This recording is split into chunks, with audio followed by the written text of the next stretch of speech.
Hi everyone, this is my 1998 Lexus SC400, and here's a walk around and a tour of the car, beginning with the exterior. I've had this car for around a year and a half, and it's been my daily driver ever since. I bought it with 166,000 miles, currently has 187,000 miles on it. Here you can check the paint.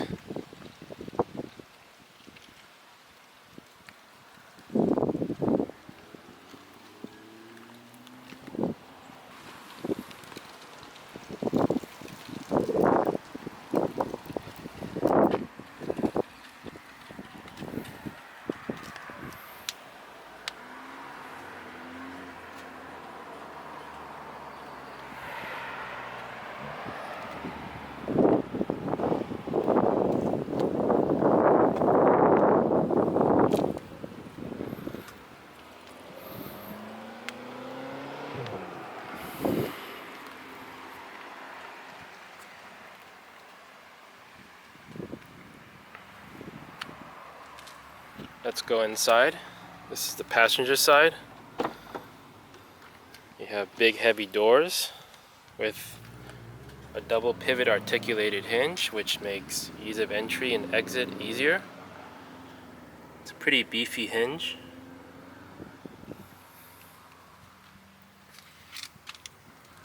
You have leather armrest here with probably like some sort of vinyl on the side of the doors with rear wood trim. You have door locks and window controls over here.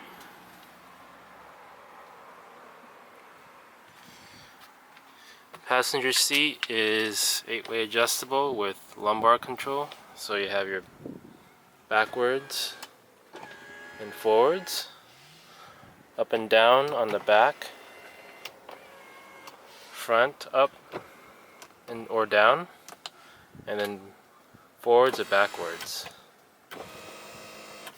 plus lumbar control.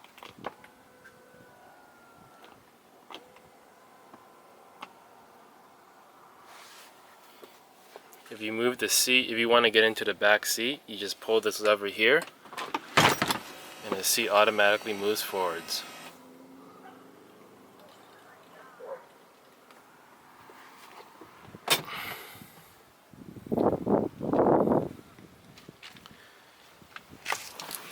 Over here is a glove box.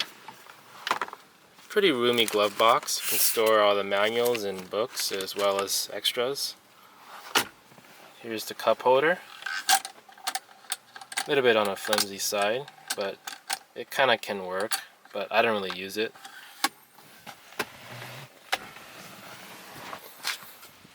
And let's go to the driver's side.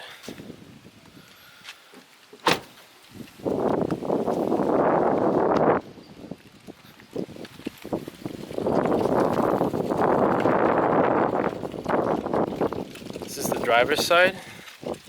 My car currently has some wear on the leather armrest. I'm hoping to get this maybe redone in the future. There's a crack on the door trim. This almost happens on every single SC I've seen. This crack at this location right here. So if you find one without a crack here, then consider yourself lucky. Here's the wood trim, real wood trim. You have two-way memory seats. You have your door locks, mirror controls, and power window switches. The driver's side window's automatic, only down. Driver's seat's the same thing. It has 8-way power adjustable with up and down for the front, back and forward, and lumbar support. The seat does not recline forwards when you pull the lever to get into the back seat. Instead, you gotta manually adjust the seat to get into the back. Only the passenger seat does that. You also have power tilting telescoping steering wheel, which is automatic. If you insert the key, you can have a choice here to switch it on and off. So every time you insert the key, the steering wheel will rise down to meet you, and whenever you take the key out, the steering wheel will rise out to give you easier exit. Here's your controls right here.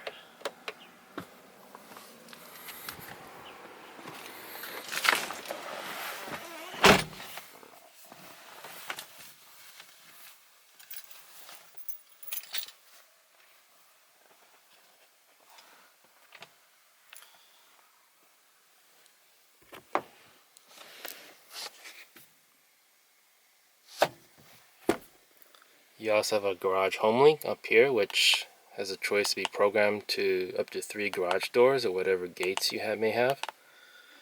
Here's a third sun visor, which is pretty neat. It blocks out the sun above the rear view mirror.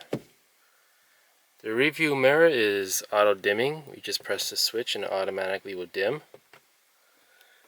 You also have a sunroof as well as lights.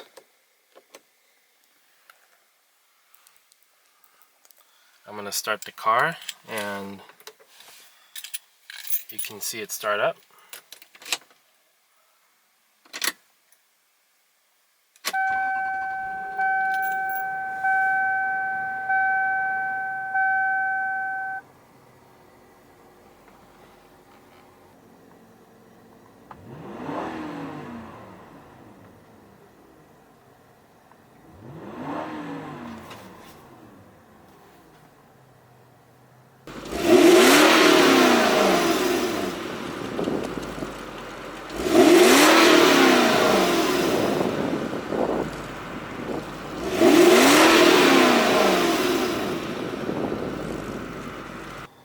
You can also switch the mode controls over here, which can let you see the outside temperature, engine time, average speed, average gas mileage, which is pretty good for a car of this age. I'm getting around what it's showing right there, and your instantaneous gas mileage.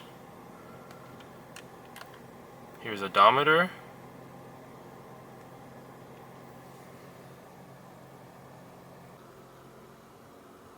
So next we have the automatic climate control. This car has a single zone automatic climate control which adjusts the temperature automatically. You just turn the knob to whatever temperature you desire and the car automatically adjusts the fan speed and all the other controls to meet the temperature that you selected. Here's the mode controls, as well as your typical defrost settings. Radios down here. This has the optional Nakamichi sound system, which also has a 12-disc CD changer.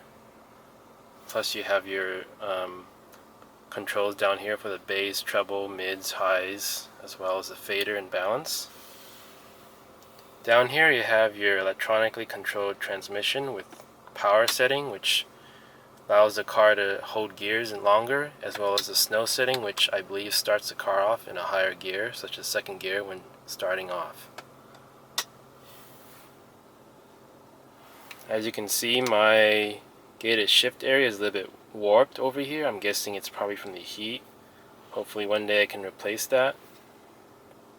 Over here is another cup holder. This is the cup holder that I currently use. It works pretty well. It's only just one.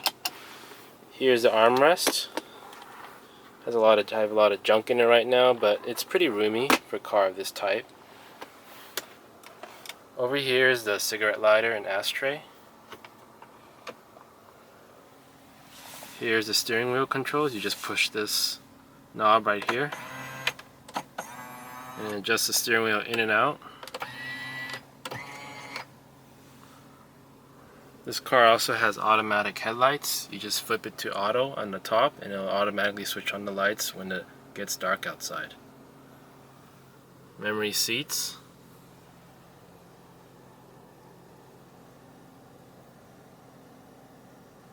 Now let's go check out the engine. So this is the engine of the car.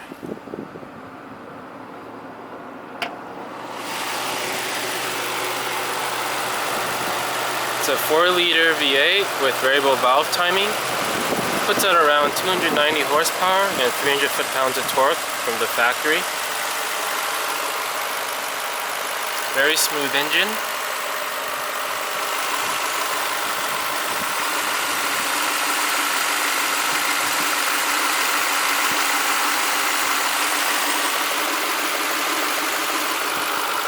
One interesting quirk about this engine is that it has a hydraulic cooling fan, so it actually takes engine fan fluid, which initially I thought was pretty crazy, but as I read, some cars from this period did use hydraulic cooling fans, which I guess were better in a sense than the regular electric fans or belt-driven fans, but so far it's been pretty reliable. I haven't had any issues with the fan, so you can see it spinning right there.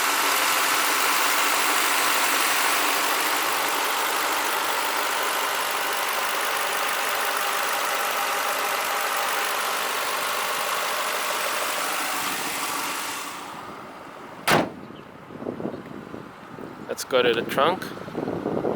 Here's the trunk of the car.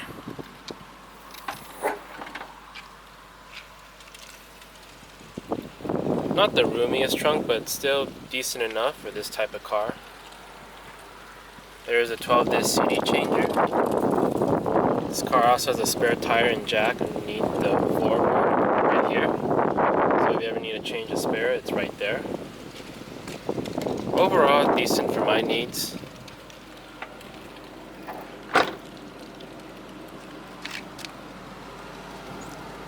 Here's exhaust. This car currently has a stock exhaust. Here's underneath.